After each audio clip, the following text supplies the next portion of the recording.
बोलिए श्री राधा वल्लभ सरकार की जय। सद्गुरुदेव भगवान की जय। ना गुरुरधिकं तत्त्वं ना गुरुरधिकं तपः ना गुरुरधिकं ज्ञानं तस्मै श्री गुरुवे नमः। प्यारे प्रभु प्रेमियों, नित्य प्रति भगवान के पावन सत्संग में आप सभी, कल आपने श्रवण किया नचिकेता और यमराज का पावन सत्संग। आपने कल श्रवण किया था कि नचिकेता के जो पिताजी थे उद्दालक ऋषि, उन्होंने नचिकेता को यमराज को दान दे दिया था। वो सर्वत्र सब कुछ दान कर रहे थे, तो बेटे ने कहा कि मुझे कितना दान करोगे? तो उन्होंने कह दिया कि तुझे मृत्यु को दे दूंगा। और इसी बात को बोल करके वो अपनी वाणी में वचनबद्ध हो गए थे और उसी से उन्होंने यमराज को दे दिया था, नचिकेता महाराज को। फिर आगे आपने श्रवण किया, 3 प्रश्न किए, उसमें से 2 प्रश्नों का उत्तर तो कल आपने श्रवण किया था। आगे अब तीसरे प्रसंग जो आता है, तीसरा वरदान। नचिकेता ने 3 वरदान मांगे थे ना, तो यमराज जी ने कहा कि अब आप तीसरे वरदान को मांगिए। तो नचिकेता को जब यम जी ने कहा कि आप तीसरा वरदान मांगे, तो नचिकेता ने कहा कि महाराज, आत्मा के यथार्थ स्वरूप और उसकी प्राप्ति का साधन जानने का मैं वर मांगता हूँ। क्या आप मुझे बताइए कि मैं आत्मा के यथार्थ स्वरूप को कैसे जान सकता हूँ और इसकी साधना कैसे कर सकता हूँ? बहुत अच्छा प्रश्न है भक्तों। ये नचिकेता का प्रश्न नहीं है, ये हम सबके कल्याण का प्रश्न है। नचिकेता कहता है कि भगवान, मृत मनुष्य के संबंध में एक बड़ा संदेह फैला हुआ है। कुछ लोग कहते हैं कि मृत्यु के बाद भी आत्मा का अस्तित्व रहता है, और कुछ लोग कहते हैं कि नहीं रहता है। इस विषय में आपका जो अनुभव है वह मुझे बतलाइए। बस तीनों वरों में यही मेरा अभीष्ट वर है, और इसी के उत्तर में आत्मा की नित्य सत्ता, उसके स्वरूप, गुण और परम लक्ष्य परमात्मा की प्राप्ति के साधनों का विवरण अपने आप ही हो जाता है। प्यारे भक्तों, नचिकेता कहते हैं कि जो आत्मा के बारे में जान लेता है, वो समस्त साधनों का कथा, विवरण, भजन सब कुछ उसे प्राप्त हो जाता है। सो कृपा करके आप मुझे इसके बारे में बताएं। यमराज जी बोले, हे नचिकेता, यह आत्म तत्व अत्यंत सूक्ष्म विषय है। इसका समझना सहज नहीं है, ये बहुत कठिन है। इसलिए आप इस वरदान को ना मांग के कोई दूसरा वरदान मांग लो। लेकिन नचिकेता ने अपने निश्चय और अडिग राह पर चलते हुए यमराज जी को कहा, नहीं महाराज, ये स्वर्ग आदि जो विद्या आपने दी है स्वर्ग के लिए, इनका लोभ देकर आप मुझे इस ज्ञान के लिए मना करें तो मुझे ये नहीं चाहिए। आपने अनेक प्रकार के लोभ दिए, लेकिन नचिकेता ने कहा, नहीं, मुझे तो ये आत्मज्ञान चाहिए। यमराज जी बोले, नचिकेता, तुम बहुत भोले हो, बहुत प्यारे हो, क्या करोगे इस वर को लेकर? तुम ग्रहण करो इन सुख की विशाल सामग्रियों को। यमराज जी कह रहे हैं कि मैंने जो तुमको विद्या दी है ना, इनसे हजारों साल तक सुख, 100 वर्षों तक जीने, पुत्र आदि बड़े परिवार का वर मांग लो, गौ धन इत्यादि मांग लो, पशु हाथी घोड़ी विशाल भूमंडल मांग लो, साम्राज्य मांग लो, और भोग भोगने वाली हजारों वस्तुएं, जीने की इच्छा मांग लो, वर्षों तक जीते रहो, सुख भोगते रहो, ऐसा सब कुछ मांगो, लेकिन ये आत्मज्ञान की बात और इसका रास्ता मत पूछो। नचिकेता ने कहा, महाराज, जो जो भोग मृत्यु लोक में दुर्लभ है, उन सबको तुम अपनी इच्छा अनुसार मांग लो।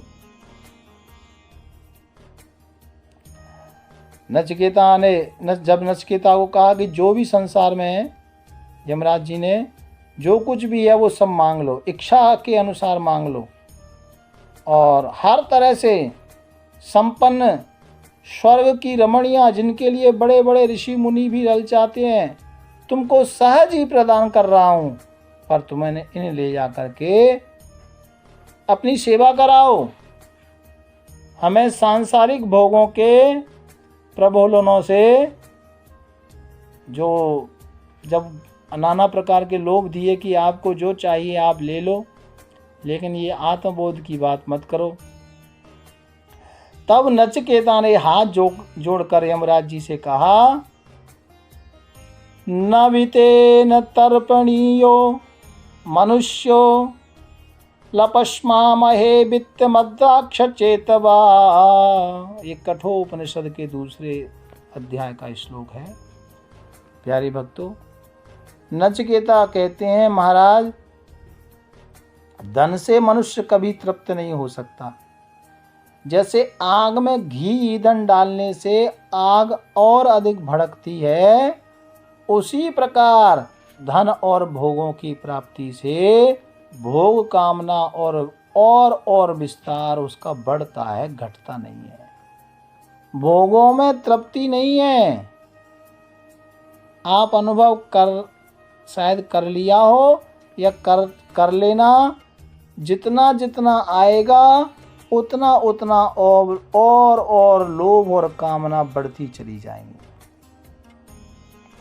भोग कम नहीं होता प्यारे। भोगे न भुक्ता भयमेव भुक्ता, भागवत में आया है कि जीव सोचता है कि मैं सुख भोग रहा हूँ, ये फलानी चीज भोग रहा हूँ। अरे भैया, हम भोग को नहीं भोग रहे, भोग ही हमें भोग जाता है।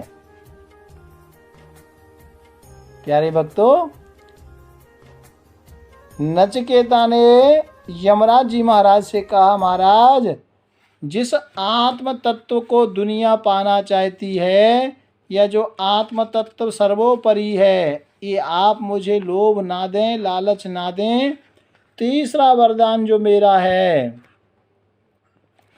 और जो मेरे मन में शंका है कि जो ये आत्मज्ञान क्या है ना, ये महान ज्ञान के विषय में लोग शंका ही करते रहते हैं कि मरने के बाद आत्मा का अस्तित्व रहता है या नहीं।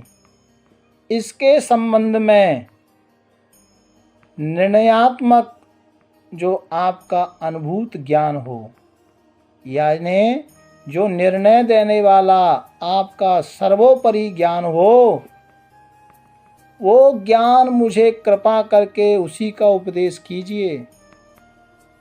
इधर उधर की गल्लाएं नहीं, आप मुझे वही बात बताइए। यमराज जी बोले, हे नचिकेता, वेदों में सुख प्राप्ति के दो ही साधन बताए गए हैं। पहला साधन है श्रेय और दूसरा है प्रेय। श्रेय का अर्थात सदा के लिए सब प्रकार के दुखों से सर्वथा छूटकर नित्य आनंद स्वरूप ब्रह्म परमात्मा को जो प्राप्त कर लेता है, या जो प्राप्त करने का उपाय है, वह श्रेय है। आप समझना भक्तों, वेद ने जो कहा है कि जो आनंद स्वरूप पर ब्रह्म को प्राप्त कर लेता है उसको बोलते हैं श्रेय, और वहाँ जीव सर्वथा सब दुखों से छूट जाता है। और दूसरा है प्रेय। प्रेय का मतलब अर्थात स्त्री पुत्र धन मकान सम्मान यश आदि इस लोक में तथा स्वर्ग लोक की जितनी प्राकृतिक सुख भोग सामग्रियां हैं, उनकी प्राप्ति का उपाय। श्रेयश्च प्रेयश्च मनुष्य मनस्तो संपरीत विविनक्ति धीरा। श्रेयोई घीरोड़भि प्रियसो व्रणीते प्रेयो मंदो योगक्षेममाद व्रणीते। अर्थात भाव ये है कि जिसका पूर्व जन्म और परलोक में विश्वास है, उन विचारशील मनुष्यों के सामने जब श्रेय और प्रेय जब आते हैं, तब दोनों के गुणों को, दोषों पर विचार कर दोनों को वो अलग अलग समझने की चेष्टा करते हैं। प्यारे भक्तों, और उसमें जो श्रेष्ठ बुद्धिमान होता है, वह तो दोनों के तत्व को समझकर नीर क्षीर विवेकी हंस की तरह श्रेय मार्ग को ग्रहण करता है। परंतु जो मनुष्य अल्प बुद्धि हैं, जिनमें विवेक शक्ति का अभाव है, वो श्रेय फल में अविश्वास करके प्रत्यक्ष दिखाई देने वाला लौकिक योगक्षेम की सिद्धि के लिए प्रेम मार्ग को ही अपनाते हैं। प्यारे भक्तों, इन्हीं दोनों साधनों का दूसरा नाम अविद्या और विद्या है। श्रेय मार्ग जो है, श्रेय मार्ग नाम से जाने जाते हैं। प्यारे भक्तों, श्रेय अर्थात परमात्मा की प्राप्ति। इसमें ये श्रेय और प्रेय है ना, अविद्या और विद्या के स्वरूप हैं। आगे के प्रसंग में यमराज जी महाराज कहते हैं कि हे नचिकेता, प्रकृति पर्यंत जो भी सूक्ष्मादि सूक्ष्म तत्व है, वह आत्म तत्व उससे भी सूक्ष्म है। आत्मा के स्वरूप का जो बिल्कुल सूक्ष्म तत्व है, उससे भी जो तत्व है, वो है आत्म स्वरूप का तत्व। अब उसका वर्णन करते हैं श्री यमराज जी महाराज। आगे के उन्होंने क्या वर्णन किया, कैसे नचिकेता को समझाया, ये कथा हम कल श्रवण करेंगे। भाव प्यार से राधे राधे राधे राधे।